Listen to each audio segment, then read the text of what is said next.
Hello guys, আসসালামু আলাইকুম। আশা করি সকলেই ভালো আছেন। আজকে আপনার সামনে নতুন একটি টিউটোরিয়ালে হাজির হলাম। আর টিউটোরিয়ালটি হচ্ছে ক্যাপকাট দিয়ে আপনারা কিভাবে এক ক্লিকে এই রকমের ট্রেন্ডিং ভিডিও বানাতে পারেন। আর ভিডিও দেখে অবশ্যই বুঝতে পারছেন যে কী টাইপের ভিডিও বানাবো। আর আপনারা পুরো ভিডিও না টেনে দেখবেন।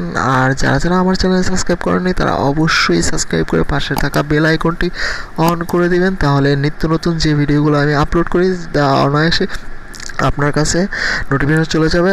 আপনি অবশ্যই সাথে সাথে আপনি দেখতে পারবেন। তো কথা বাড়িয়ে লাভ নেই, চলুন তাহলে আমরা ভিডিও এডিটিংয়ে চলে যাই। আর এর জন্য আপনাদের অবশ্যই ক্যাপকাটের অ্যাপসটি ওপেন করতে হবে। আর আমি অবশ্যই ডিসক্রিপশনে ক্যাপকাটের টেমপ্লেটের লিঙ্কটি দিয়ে দেবো। আপনারা ওইখান থেকে সরাসরি ক্যাপকাটের লিঙ্কে চলে যেতে পারবেন। আর কীভাবে করে চলুন তাহলে দেখা যাক। তো গাইস, এই এডিটিংয়ের জন্য আমাদের একটা ব্রাউজিংয়ের দরকার হবে। তো আমরা যে কোনো ব্রাউজিং ওপেন করলেই হবে। তো আমি আসলে গুগল ক্রোম ব্রাউজিংটি ওপেন করছি। তো গুগল ক্রোম ব্রাউজারটি ওপেন করার সাথে সাথে দেখতে পাচ্ছেন এরকমের ইন্টারফেস চলে আসছে। তো আমরা সার্চে গিয়ে আমরা সার্চ করব ডিজে ফুল বিট ক্যাপ কাট। ওকে, আমরা সার্চে ক্লিক করব। সার্চে ক্লিক করার সাথে সাথে এরকম একটা ইন্টারফেস চলে আসবে। দেখুন ফার্স্ট টাইমে যে লিঙ্কটা চলে আসছে, ওই আমরা লিঙ্কে ক্লিক করব। ক্লিক করার সাথে সাথে এইরকম একটা ইন্টারফেস চলে আসবে। তো নিচে লেখা আছে টেমপ্লেট ডিআই ক্যাপকাট। তো আমরা ওইটাই ক্লিক করব। তো ক্লিক করার সাথে সাথে এরকম একটা টিকটকের মতো একটা নিয়ে আসবে। তো অ্যাপসে নিয়ে আসবে। তো আমরা দেখতে পাচ্ছি যে এরকম একটা টিকটকের অ্যাপসের মতো একটা নিয়ে আসছে। তো আমরা এখানে লেখা আছে ইউজ টেমপ্লেট। তো এখানে ক্লিক করব।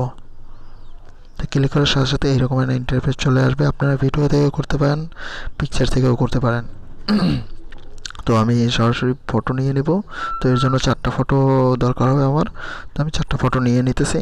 তো ফটোতে ক্লিক করলাম। তো আমি 1টি 2টি 3টি 4টি ফটো আমি নিয়ে নিছি। তো আমরা নেক্সট বাটনে ক্লিক করব। দেখুন সাথে সাথে নেক্সট বাটনে ক্লিক করার সাথে সাথে আমাদের এই ভিডিওটি চলে আসছে। তো আমরা চলে আসছি তো চলে আসছে পর আমরা এক্সপোর্টে ক্লিক করব। এক্সপোর্টে ক্লিক করার সাথে সাথে দেখতে পাচ্ছেন এখানে এক্সপোর্ট উইদাউট ওয়াটারমার্ক আর নিচে আছে এক্সপোর্ট। তো আমরা ওয়াটারমার্ক ছাড়া যদি ইউজ করতে চাই তাহলে আমরা উপরেরটা টিকটকের এইটা এক্সপোর্ট উইদাউট ওয়াটারমার্ক ওইটা আমরা ক্লিক করব। তো ক্লিক করার সাথে সাথে এরকমের একটা ইন্টারফেস চলে আসবে। সেভ মানে এক্সপোর্ট হয়ে আপনাদের গ্যালারিতে চলে যাবে। দেখুন আমার এক্সপোর্ট হচ্ছে। তো আপনারা এখন ব্যাগে চলে আসবেন, সাথে সাথে ব্যাগে চলে আসবেন। তো ব্যাগে চলে আসার পরে ওইটা গ্যালারিতে সেভ হয়ে গিয়েছে। আর আপনার পুরো ভিডিওটা ভালো লাগলে অবশ্যই লাইক করবেন। আর যারা যারা আমার চ্যানেল নতুন অবশ্যই সাবস্ক্রাইব করবেন, পাশে থাকা বেল আইকনটি অন করে দেবেন। তাহলে নিত্য নতুন এইরকমের ভিডিও আপনারা পেয়ে যাবেন। আর ডিসক্রিপশনে আপনাদের এইটার লিঙ্ক আমি দিয়ে দেবো।